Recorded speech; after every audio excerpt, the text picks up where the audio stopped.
இன்னைக்கு இருக்கக்கூடிய சமுதாயம் எப்படி, இளைய தலைமுறைகள் எப்படின்னா அழகு இருக்கணும், ஆடம்பரம் இருக்கணும், நல்லா செலவு பண்ணணும். இதுதான் அவங்களுடைய நோக்கம். நிறைய சாப்பிட்ற வயிறும், நிறைய செலவு பண்ணுற மனசும் என்றைக்கா திருப்தியானதா சரித்திரமே கிடையாது. இந்த இளைய தலைமுறைகள் பார்த்திங்கன்னா உக்காந்த இடத்துல எல்லாமே வேணும் அப்படின்னு நினைக்கிது.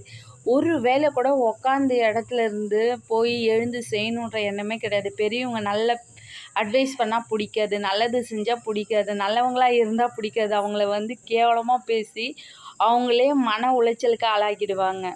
இப்போது இங்கே நடக்கிறது எல்லாமே ஒரு சங்கிலி தான். நம்ம போடுற குப்பை, நம்ம செய்கிற அலட்சிய செயல்கள் எல்லாமே இயற்கையும் சமுதாயத்தையும் பாதிக்கும்.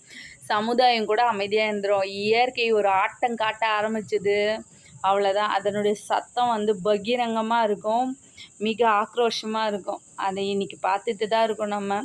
இளைய சமுதாயம் தான் இது எல்லாத்தையும் சரி செய்யணும். ஏன்னா அப்பா அம்மாலாம் நல்லா உழைச்சி களைச்சி போயிருப்பாங்க, பெரியவங்களாம் களைச்சி போயிருப்பாங்க.